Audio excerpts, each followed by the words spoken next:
From the world of politics to the world of business, this is Balance of Power.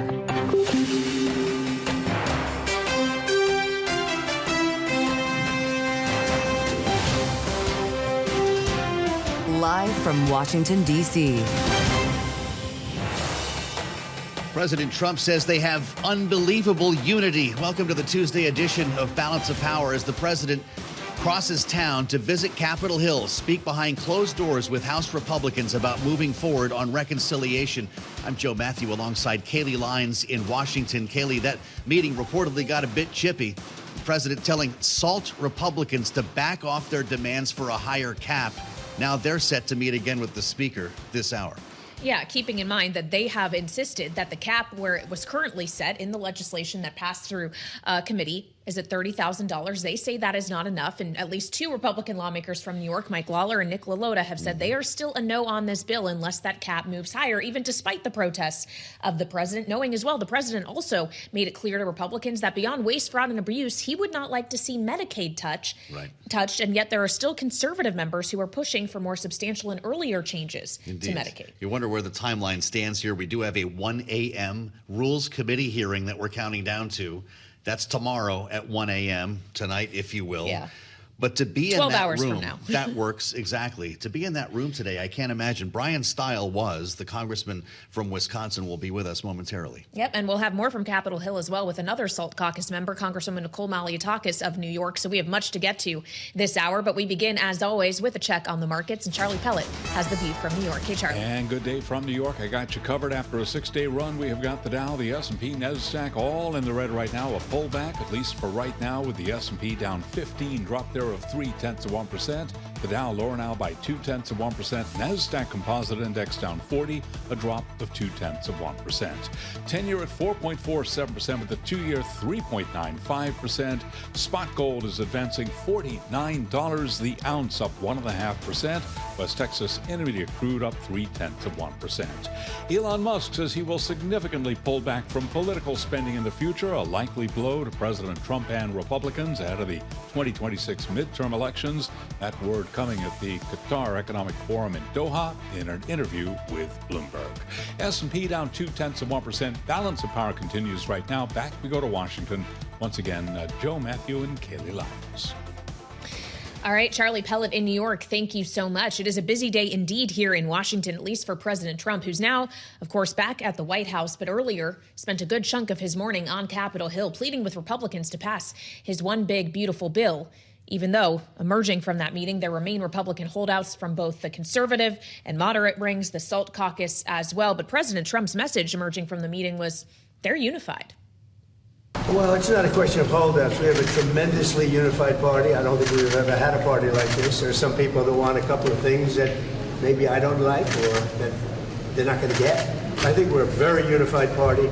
The Senate's doing great. John Thune is doing fantastically. He's a great guy. And we're going to have a bill, the one big, beautiful bill. I think it's the biggest bill ever passed, and we got to get it done. Got to get it done, he said. The president saying it was a meeting of love when he emerged following his conversation with the Republican conference. They went behind closed doors for a couple of hours. The president was on Capitol Hill, and there was reporting that things got a bit chippy, and that would be normal for any family meeting. Of course, this is the family meeting that the president called here. He said, "I'm not losing patience. We're ahead of schedule. Anyone who told you that is a liar." Knowing, as Kailey mentioned earlier, that there are SALT Republicans, as they've become known, who are still no votes on this bill. Mike Lawler is one of them from New York, the Republican we spoke with earlier, saying, as it stands right now, I do not support the bill. Nicole, I'm fired up right now. I'm here to fight for my people. Let's get into this with Bryan Steil, the congressman, Republican from Wisconsin, is with us now from Capitol Hill, having witnessed a lot of these conversations today. Congressman, it's great to have you. The timeline is tight. Speaker wants a floor vote this week. How do you bring all these disparate parties together to agree on one big, beautiful bill? Often the Republican conference in the House of Representatives is underestimated, yet we continue to over-deliver. This is the home stretch of the negotiations, and no one is going to walk away with 100% of what they want in the bill. I think we have an opportunity to go further. Some of my colleagues on the more moderate side don't want to go that far. What the president came and spoke about was making sure that we're unified, because we have to deliver on the president's agenda, securing the border, protecting the 2017 tax cuts, and making sure that we're prioritizing American families over illegal immigrants. We have the opportunity to do that. I think we'll remain unified, and I think we'll pass this bill in the not too distant future. Well, what faction, Congressman, is most responsible for the delivery being not able to be achieved yet? Is it the SALT caucus, or is it the conservatives who want to see even more changes to Medicaid, despite President Trump suggesting he doesn't want to see it touched in most ways? I'd say it's a little bit of everything. Anytime you're in a heated negotiation, in particular with over 220 members, trying to get to an agreement where we can only lose 2 individuals, it's going to be a push to the end. It is a big, beautiful family, if you will. But I am convinced at the end of the day, the bill itself unquestionably moves the country in the right direction. As drafted, it gives a win to those SALT members. As drafted, it gives a win to conservatives like myself to see spending coming under control. And so while no one's going to walk away with 100% of what they want, the president spoke about making sure that we don't let perfection be the enemy of the good, and we take an opportunity to take a big step in moving this country in the right direction. Were voices raised in that meeting, Congressman? Was there shouting, as some had reported? No, I think it was actually a pretty civil conversation, people putting forward their policy ideas and suggestions, and the president making sure that it was clear that we are our strongest position to get this country back on track when we're united. And I think the overwhelming majority of the members walked out understanding that message, and we are united because we have a huge opportunity in front of us to move this agenda forward. I think at the end of the day, we're going to see Republicans come together. Often in the broader media ecosystem, Republicans in the House conference are underestimated, yet we over-deliver, and I think you're going to see us do that once again. Well, Congressman, you said something a moment ago about being a conservative who wants to see spending brought under control. And if you look at the analysis from Moody's, they do not believe the fiscal policy proposals currently on the table, what's being discussed by you and your colleagues, would bring spending adequately under control or address the deficit and the interest costs of the United States in a material way, hence the downgrade of the U.S.'s credit rating. I ask you this knowing you sit on the Financial Services Committee. Do you think Moody's has it wrong? Well, I think what we're seeing is this bill is a step in the right direction. Would I like to go further? Absolutely. We have a serious and significant long-term structural deficit, in particular brought upon by 4 reckless years of spending under the Biden administration. That said, this is a step in the right direction. And so, as President Reagan would say, if you can take half a loaf, take half a loaf. I think that's what it is in front of us, an opportunity to secure and lock in the Trump tax reforms that will really unleash economic growth, and an opportunity to continue to invest to secure the border and making sure that we're prioritizing American families over illegal immigrants. All of these are good steps in the right direction. But as we look big picture, there is going to have to be more work done. And I think that you're going to continue to see Republicans in Congress, along with the president, continuing to work to make further actions as we work to get spending further under control. You know, at the beginning of the year, Congressman, we were talking every day, all day, it seemed like, about the Doge, Elon Musk budget cuts, and the promise to eliminate some $2 trillion in waste, fraud, and abuse, or at least bad spending. Now that Elon Musk has kind of left the building, he's winding down his role, I realize the Doge will remain in operation here. It does seem like lawmakers have wrested control over the spending story. Do you feel like Congress has stepped up to get its arms back around spending policy in Washington without interference from the Doge? I think it's actually an opportunity for all of us to work together, to work with President Trump's cabinet secretaries, as well as members of Congress who control the purse strings, to make sure that we are good stewards of taxpayer dollars. I think a lot of things were identified where we can make dramatic improvements in the spending here in Washington, D.C. The appropriations process oversees about 25% of total federal government spending. About half of that is in defense. So of the remaining, about 12.5% of total federal spending, we have a huge opportunity to really go in and remove waste, fraud, and abuse. As we look at the broader spending picture, the other 75%, in particular, as we look at Medicaid, I think we make some really good reforms in this legislation to address the waste, fraud, and abuse. So I think we have an opportunity to continue building on the things that were identified by Elon Musk, and then work together with the president's cabinet secretaries, lawmakers here in the House, and we can make some real progress as it relates to federal government spending. Congressman, given your role as chair of the subcommittee on digital assets within financial services, I do want to ask you about the development out of the U.S. Senate last night. 16 Democrats joining with a majority of Republicans to pass a procedural step forward on the Genius Act, of course, legislation that would regulate stable coins. While this was a bipartisan win, arguably, especially for the crypto community, there were some alterations that were required to get all of that Democratic buy-in. And knowing that this still has to pass on the full Senate floor vote, how easy will it be with those changes to reconcile this with your own mirror effort in the House, the Stable Act?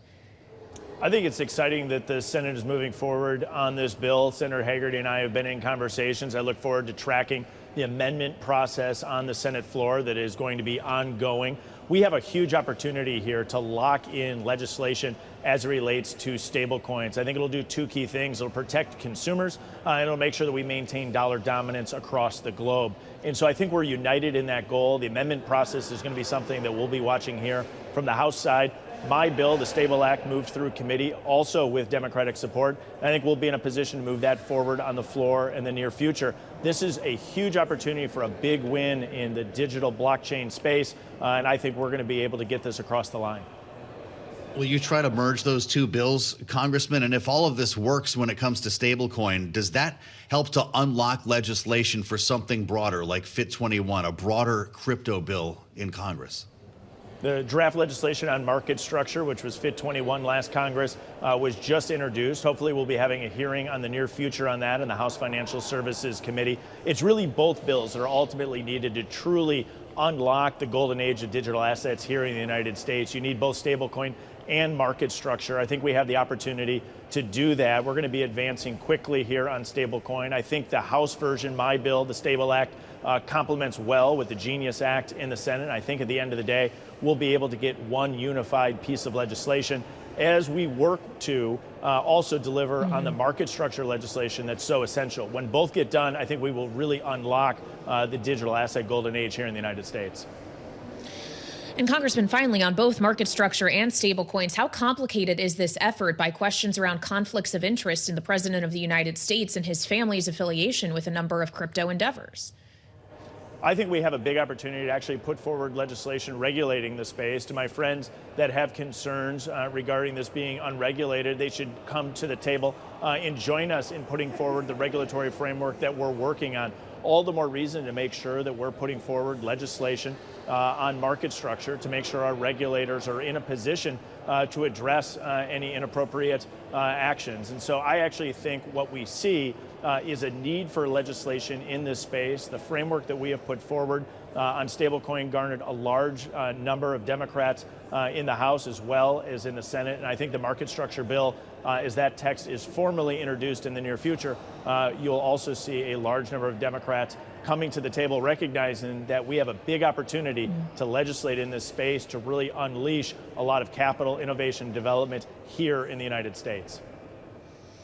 All right, Congressman, we appreciate you joining us on Balance of Power. As always, Republican Congressman Bryan Steil of Wisconsin, of course, chair of the Digital Assets Subcommittee in House Financial Services here on Bloomberg TV and radio. And the Congressman also making the point multiple times that he thinks Republicans on Capitol Hill are often underestimated and over-deliver. But given what we're hearing out of Congress today, I do wonder how high the prospects for over-delivery are this time around with this reconciliation bill. And it's on that note we turn now to our political panel. Bloomberg Politics contributors Rick Davis and Jeanne Zaino are with us. Rick, of course, Stonecourt Capital partner and Republican strategist. Jeanne, Democratic analyst and senior democracy fellow at the Center for the Study of the Presidency and Congress. Rick, when the President of the United States goes to meet with lawmakers in person to plead with them for how much he wants this bill passed, and you still have multiple members, more than you can afford to lose on a House floor vote, coming out and saying there's still no's on this legislation, does that promise over delivery to you? It's hard to say. It's certainly a chink in the armor. And so I'm a little surprised, actually, the president used the forum of going to the Hill. That's a pretty expansive effort for the president to do. Typically, pick up the phone, make some phone calls, twist some arms, or have some of the recalcitrant folks come over to the White House and put them in the Oval Office. It's awful hard to say no to a president of the United States in the Oval Office. And maybe these are tactics that they'll use later on. But they're starting to run out of time, as you pointed out throughout the program, and if they're going to get this done before Memorial break. So I have seen reporting in just the last few minutes that the speaker is going to start cold sweating some of the SALT caucus in his office. I guess maybe he gets the first crack at it, but it wouldn't surprise me they all wind up in the Oval Office for a seance with the president if they continue to say no to this bill. Well, they're going to be sitting down, indeed, with the Speaker of the House in less than an hour here. Mike Lawler among those who are pretty upset. Members of the New York delegation, Jeanne, where you are, could be the difference makers here. The president had a pretty direct message for them. Mike Lawler saying earlier, as it stands right now, I do not support the bill. Nick LaLota, I'm fired up. I'm here to fight for my people. Does this bill die in New York?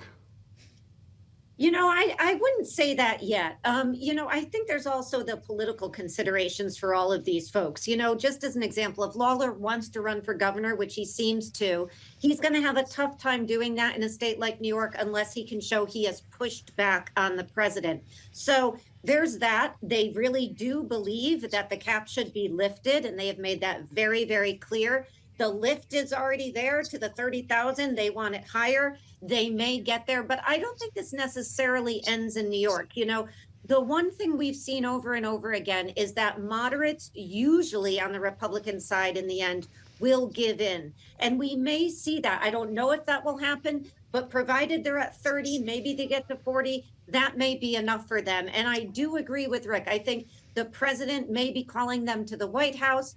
You know, the interesting thing here is Donald Trump has been all over the SALT issue, from being the initial signer of the bill that created it, to moving to Florida to avoid it, to coming back to Long Island saying it needed to be lifted, and now to blame it on the blue state governors. So he also has some ownership on this thing, and I think they will get together and try to resolve that.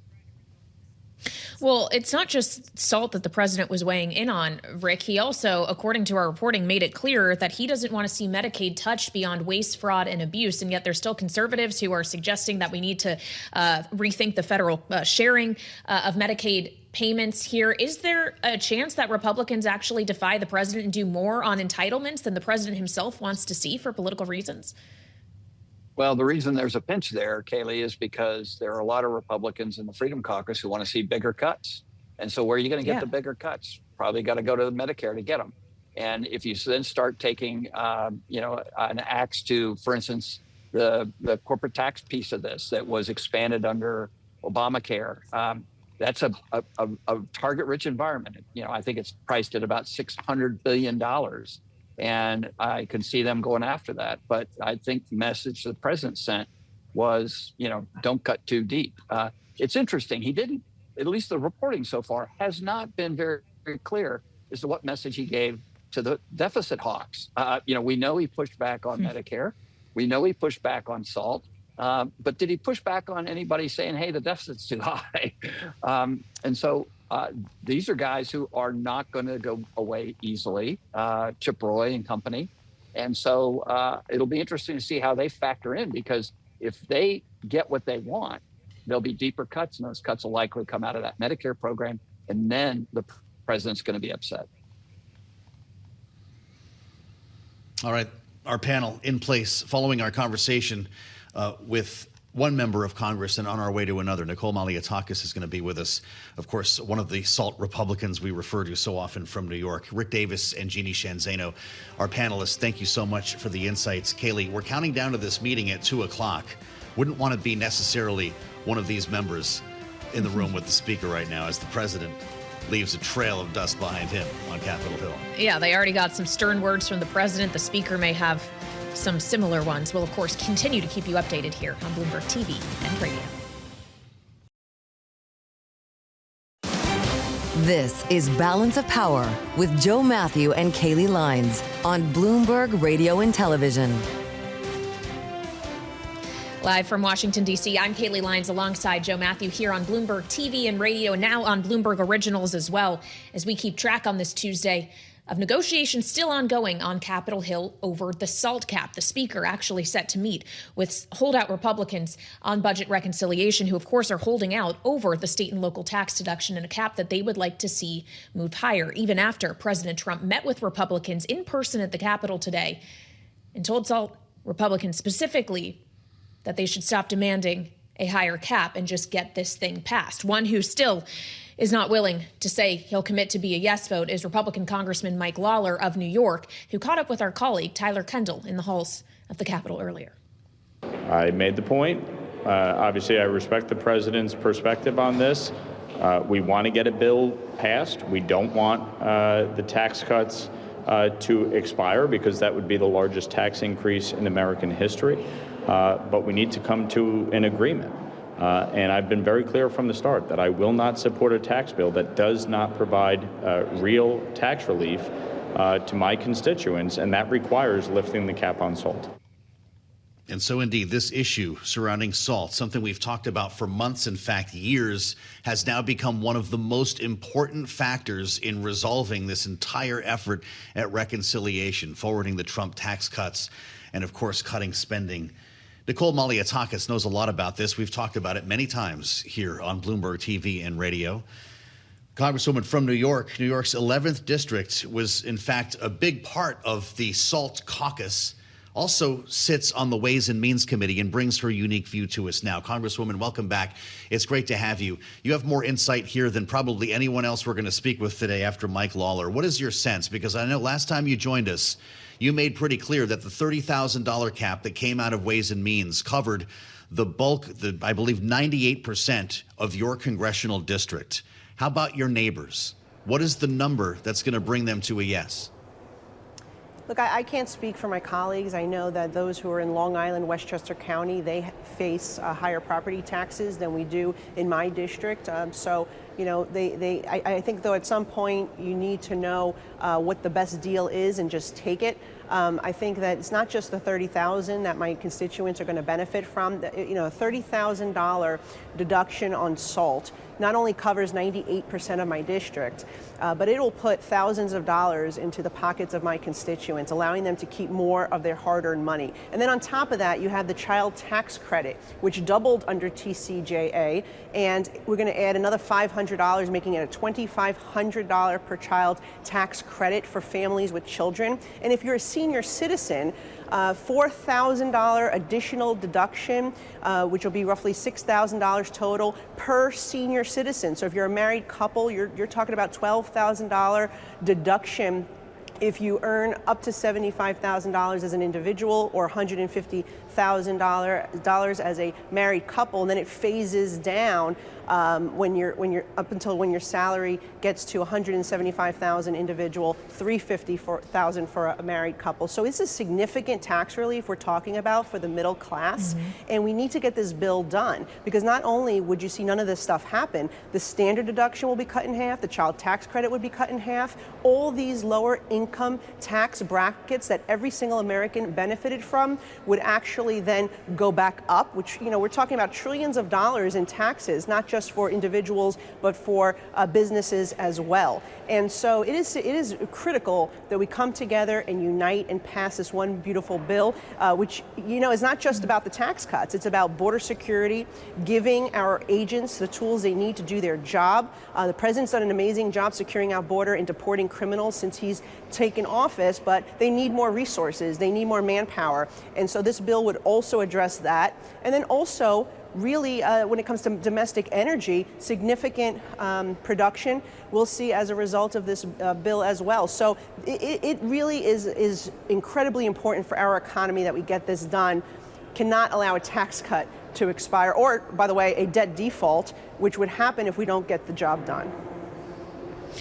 Well, so Congresswoman, would it be correct to characterize your view here as it's more important for these members who come from swing districts to take advantage of the majority that Republicans currently have to get this bill passed, rather than worry about extending that majority beyond 2026? Because that's their argument. They're in swing districts. If you want to hold on to the majority, they need to make sure they get a higher number here. Is that the wrong way to think about it now?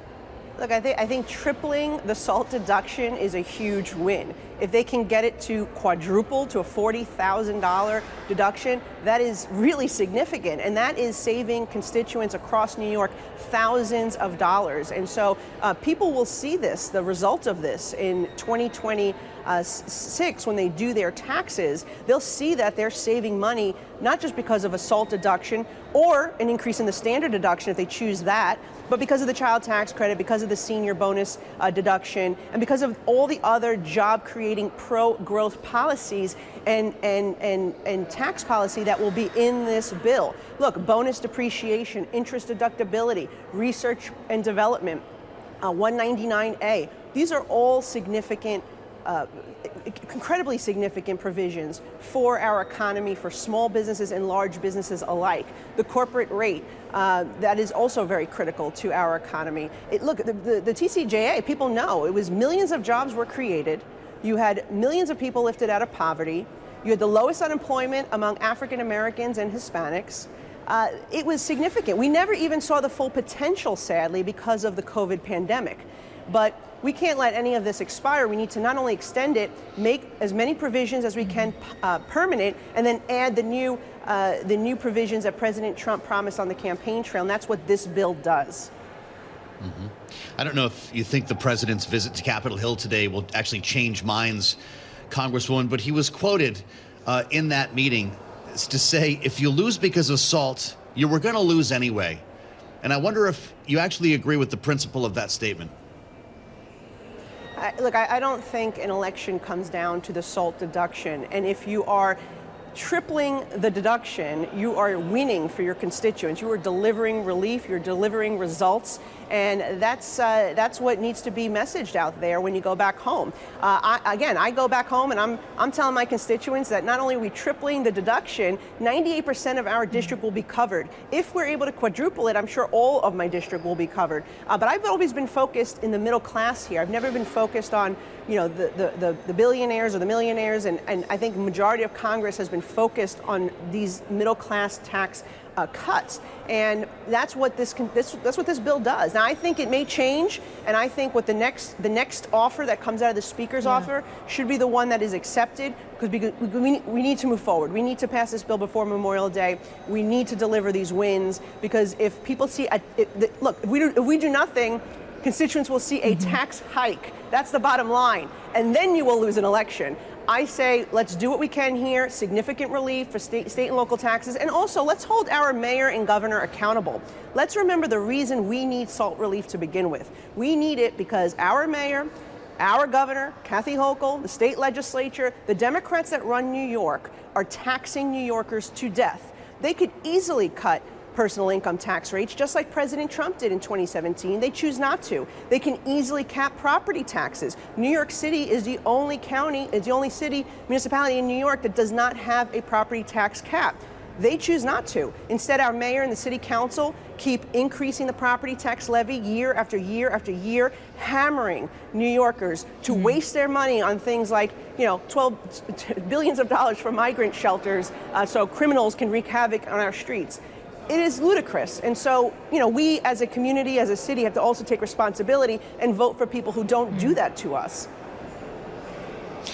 Congresswoman, of course, you are now satisfied on the SALT issue, but that is one of the only isn't the only outstanding issue still in these negotiations. You, much earlier in this process, were also one of the lawmakers who were raising concerns about cuts to Medicaid being too steep, going beyond waste, fraud, and abuse. And knowing there are still conservative holdouts who are pushing for changes, for example, to the federal share of Medicaid payments, other changes, if the Speaker were to acquiesce to some of those desires in order to secure those votes, does he risk losing yours? He'll lose a lot of votes if they choose to lower the percentage that New York or any other state receives in matching funds for our traditional Medicaid population. Right now, New York receives 50%. I made it very clear from the beginning that I will not support that being lowered. And also the per capita caps on the traditional Medicaid. That is incredibly important. Where New York could potentially kick in a little more, have a little more skin in the game, is on the expansion, where New York only pays 10%, the federal government picks 90% of the share. That I don't think is going to change. It could change, but that is very different than saying we're going to cut the 50% match that New York receives on the Medicaid. I fought very hard to make sure that that provision was left out, and many other members also want to see that out. So I can't imagine that would go in at this point in this stage. I think we have the proper balance here on the Medicaid. We are focused on the fraud, waste, and abuse. We're focused on making sure that the illegal immigrants do not benefit from our Medicaid dollars. and we are ensuring that there are work requirements for able-bodied individuals without dependents who are of working age. That is very reasonable. It is supported by 75% or more of the country. So let's stick to the plan here. Let's focus on what we need to do. Let's get the job done this week, and let's deliver this victory for not just the Republicans and President Trump, but for the entire country, moving this ball forward. Well, you've framed this as an awfully important day here, Congresswoman, and if things are going to stay on track, it will need to be, whether we get a deal on SALT or some of the other concerns that we've talked about. I wonder if you've received any assurances from your colleagues who are members of the Freedom Caucus, a couple of them who serve on the Rules Committee, any assurances that things are going to go smoothly at 1 o'clock in the morning when this bill hits rules, and that anybody with some protest might use their time on the floor as opposed to committee? What's going to happen in the wee hours of the morning? Look, I hope the bill gets passed. And what I would tell my colleagues is, let's focus on incremental wins here. We're not going to get everything we want all in this one bill, but this is significant. We're saving the American taxpayers money, making sure their money's being spent appropriately, not on waste, fraud, and abuse. We're rooting that out. We're going to allow the economy to thrive and build on the successes of the Tax Cut and Jobs Act of 2017, which we know is successful and was responsible for lifting wages and bringing people out of poverty and giving them jobs. And we cannot afford a $4 trillion tax hike on America. We have to get this done. And what I would also say is, look, we have a $37 trillion debt, yes. We all want to address that, but we need to do it incrementally. This was created over 4 decades, right? We're not going to change it overnight. But whatever we can accomplish as a team, as a Republican united team, will be much better than if you have to work with the Democrats across the aisle. It'll be much more watered down, and you won't get the wins that we have here because they don't believe in the tax cuts that we believe for the middle class. They have made it very clear that they would allow all these tax provisions to expire if they had control or they had their way. So let's work together. Let's do the best we can. Fight as hard as you can for your district. But when it comes time to vote, you have to vote for it because we need to move this ball forward, and failure is just simply not an option. All right, Congresswoman, we appreciate you joining us here on Balance of Power. As always, Republican Congresswoman Nicole Malliotakis of New York with us live from Capitol Hill. And we'll have more still ahead here on Bloomberg TV, radio, and now on Bloomberg Originals.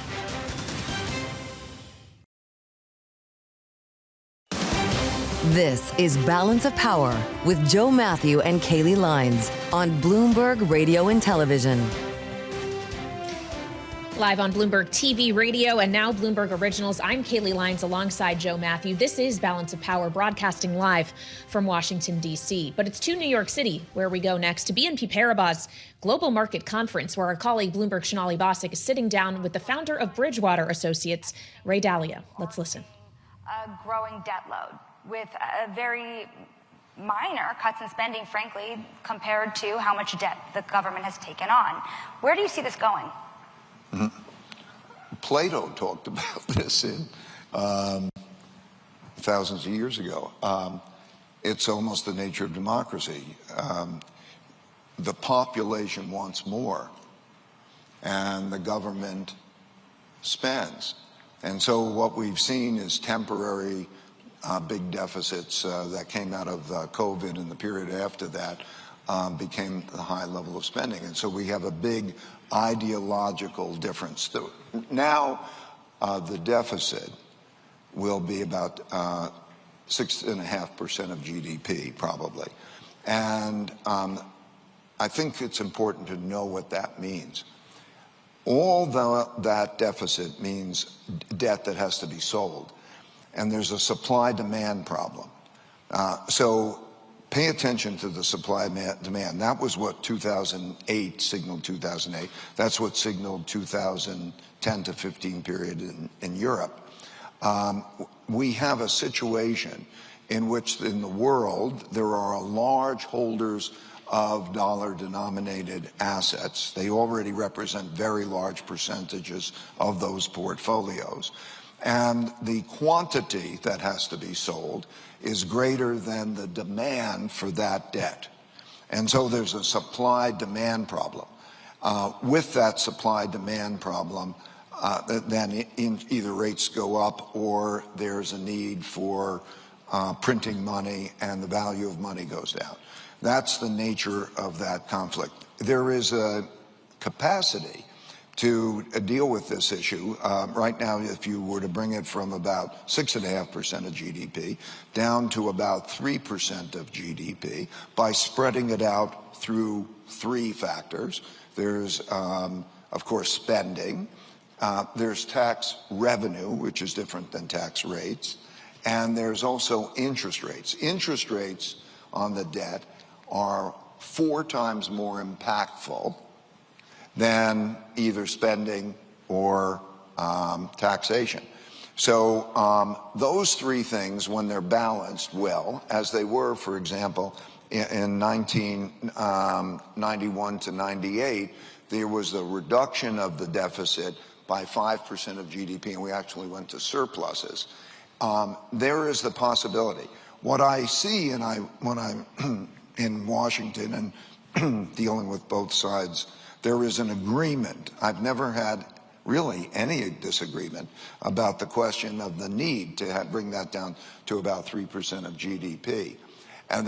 But the politics and the arguing of how we do it. So for me, it's been like I'm on a boat, and everybody on the boat, we're agreeing that if we don't make this change, we're going to hit the rocks.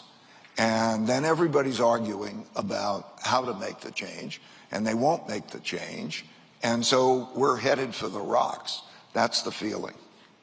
You know, you mentioned supply-demand dynamics. I'm sure everybody in this room had seen that Moody's downgraded the United States just a few days ago. Bloomberg reported this morning that you have funds across the world that are talking to the regulatory authorities to make sure that they don't feel the pressure of that. There are holders of treasuries, and this might become more difficult in the future. How big of an issue is the downgrade? The downgrade is an understated indicator. Of course, there are benchmark and credit issues, but when they downgrade it, they don't reflect how bad the debt is. They reflect the probability of it being defaulted on, but they don't reflect the fact that the more likely scenario is that money is printed to pay for the debt. And so if you have a situation such as when Japan had its currency go down and its interest rates lower, and you lost about 3% in the currency and about 3% a year in the depreciation or the interest rate differential, it's a negative situation for the bonds that's being actually understated by that rating, because it doesn't take into consideration the more likely path of devaluing money. And that is why we're seeing a shift in the supply-demand. Also, there are worries about sanctions. There are other issues that enter into the supply-demand picture. So I would say the situation is more serious, even in my estimation, than it is conveyed by the rating. When you think about foreign demand for U.S. assets, there has been a sense of a sell America trade coming back. Do you believe that this is just the beginning, or do you think that those fears are overstated? I think the supply-demand picture is a reality, not an overstated. And I think that when you look at debt, it's just not an American problem. It's not an American issue at all. It's a broad issue. There will be increases in debt in Europe. There'll be increases in debt around the world. It's a world issue. That's one of the reasons that even emphasizing just one currency is an exaggeration. I think you have to look at the nature of debt in general. So when we think about the fiscal problem here in the United States, we're looking at the way the government is looking to cut parts of our spending. When we look at those cuts, they involve social programs often, or Medicaid. What do you think the ultimate outcome is? You mentioned politics being another significant force, the push between the left and the right. You've also talked a lot about how equality has been a growing problem in this country, but also across the world. What would it mean for the U.S. to be cutting programs like that? And how does it maybe set up for a different type of issue down the road? I think it's a reflection of irreconcilable differences that are not that are threats to the system. And I think that when we have right now we have a very good economy by comparison. Downturns come. So imagine what the political and the social clash would be if we, or when we have a downturn. So I am very worried about these issues. Let's talk about the monetary a little bit. There you have it from Ray Dalio speaking live with Bloomberg Sonali Basak in New York at BNP Paribas Global Markets Conference, conversation that we wanted to put an ear on as they're talking about the heart of the debate happening today here in Washington, D.C. when it comes to tax and spend reconciliation.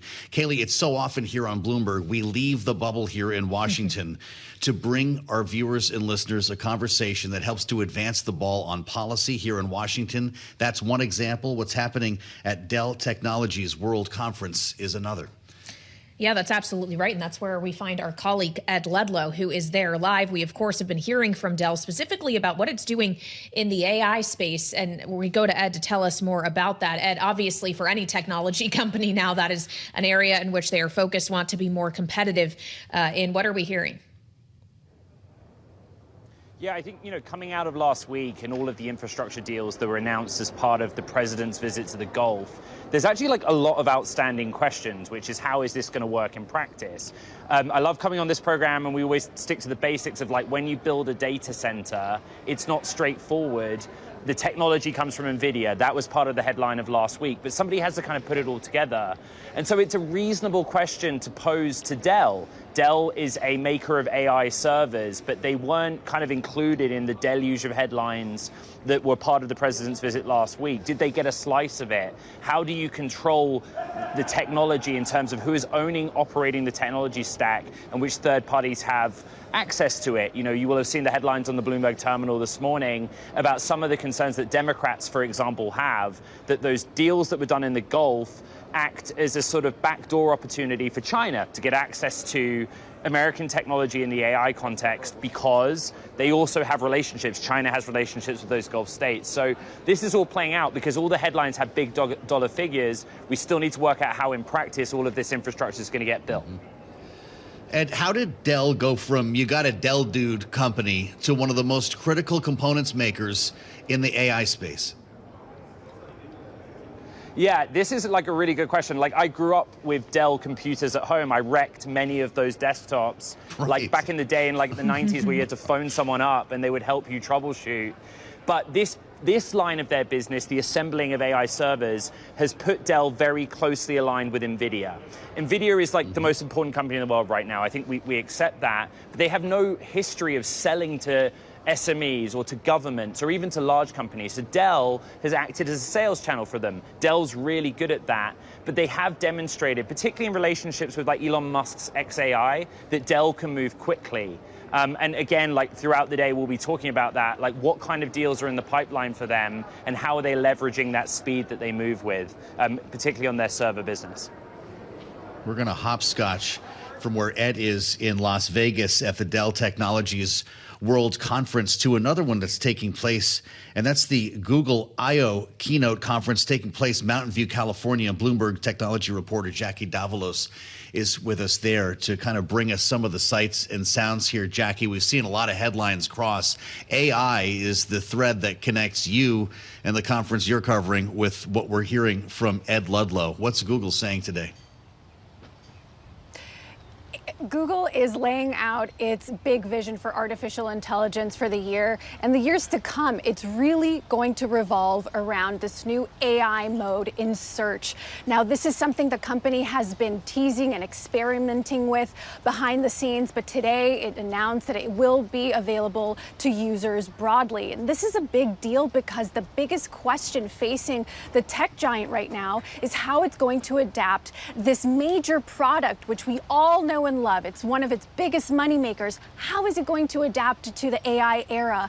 And today we're learning that AI mode has better features where you can use voice, text, images to interact with that search bar in a completely different way. You can find information faster and just a more multimodal experience. This is really important for the company because it's looking to compete with some of the AI rivals that are looking to nip away at some of that search dominance, like OpenAI as well as Perplexity. Well, but Google also has been found to have an illegal monopoly in search, Jackie. And as we consider what kind of antitrust remedy the company is actually going to have to deal with, does that risk delaying its ability to compete with rivals who are entering this space? You would think, but by the sound of Sundar Pichai's comments earlier today, I don't think it's going to slow them down. He really emphasized speed. He emphasized that its latest model, Gemini, is coming out faster, that it's really developing these new updates in a much more speedy manner because of that competition, of course. As it relates to its antitrust woes over the last couple years, you know, it is adapting to AI in a different way, in the same way that, you know, others are also kind of getting into that space at a different time, around that same time.